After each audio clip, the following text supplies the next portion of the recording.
am James Ong. Kirsten Rodas, and Claire Rumawa, Let us all know and learn in this short documentary presenting the education, politics, and political dynasties in Mindanao.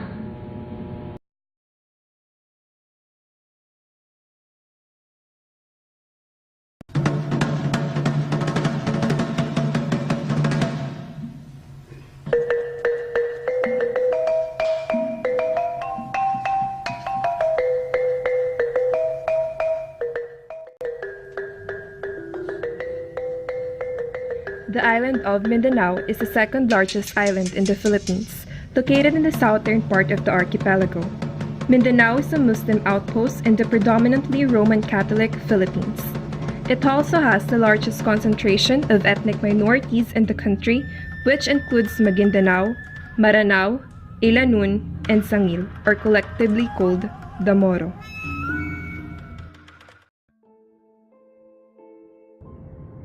Education is important for the personal, social, and economic development of our nation.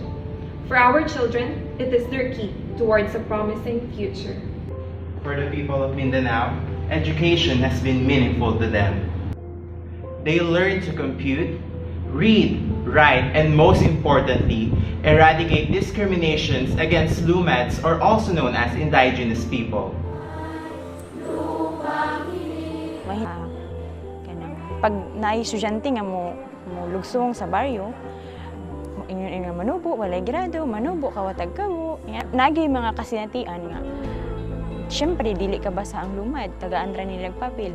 Ini papermahon, tagaan lang og mga dilata, mga bulan, ginamuso, guban pa. Ini papermahon, da ito, so dili man siya kabalo magbasa.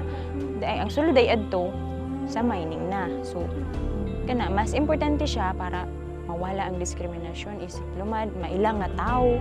Kay second kuan naman daw may second class. Makabot ang karapatan sa sariling pagpapasya o madepensahan ang yutang kabilin.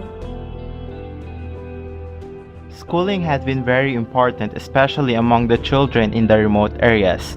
Most of the lessons taught focus on agriculture because it is sustainable for the people in Mindanao as well as their culture. Number one na mo din ang agriculture. Kay haom siya sa katawhan nga naa dinhi, haom siya sa kultura sa mga lumad. Kay ingon pa, land is our life. Dili mabuhi kung wala ang lupa.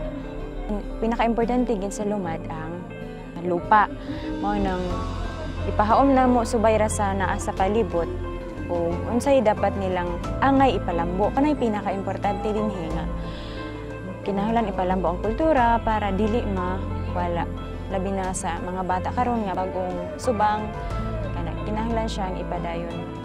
Alcadev was a secondary school in Mindanao that was built to educate the young Lumets for free. Aside from agriculture being their main subject, their curriculum also has the usual subjects taught in schools like history, English, science, math, Filipino, and values education. There are also Islamic schools in Mindanao, and students here are given lessons in Arabic and Islamic studies, aside from the government-required school curriculum. Almost all Islamic schools in the country rely on private donations alone, yet the funding is barely enough for the teachers and development of facilities. The population of Filipino Muslims is around 5 million, yet there are only 40 Islamic schools across the country. Majority of them are poorly funded and in need of government support. Aside from that, the education sector in the autonomous region of Muslim Mindanao exists within a conflict environment.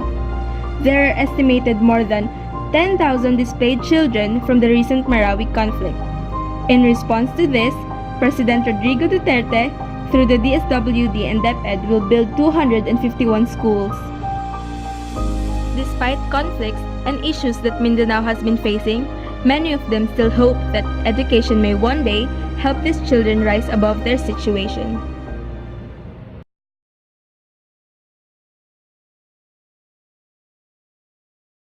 Mindanao is where the Philippines are at its weakest, partly because the area is deeply resistant to control. After all, Mindanao is notorious as a place where both the Spanish and American colonial powers were unable to assert their dominance.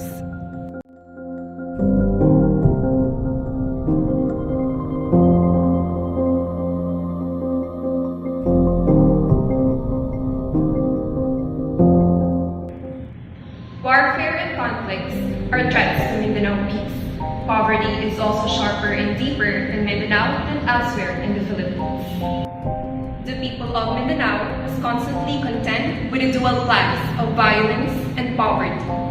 A Muslim community leader believes that more Muslims will go back to Mindanao once the Bangsamoro Basic Law has been enacted into law. Muslim community leader Imam Amiruddin Haji Noor relocated in Manila from Mindanao to live in peace. He longs to return to his homeland one day. And with the impending approval of the proposed Bangsamoro Basic Law, he believes it will bring long-lasting peace, which in turn will encourage more Muslims to go back to the region. The Bicameral Conference Committee will convene on July 9 to 13 to reconcile the significant differences in the proposed measure. This include power sharing, taxation, and areas to be placed under the Bangsamoro region.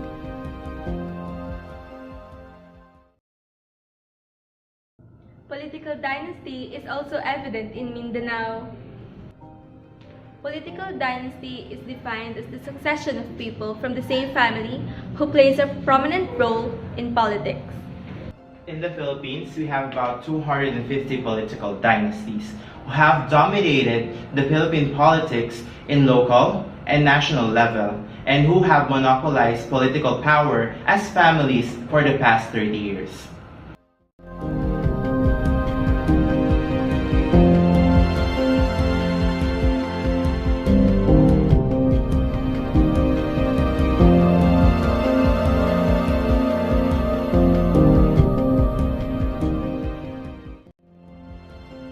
The Caraga region, composed of the two Agusan provinces and Butuan City, is said to be the center or capital of political dynasties in the Philippines.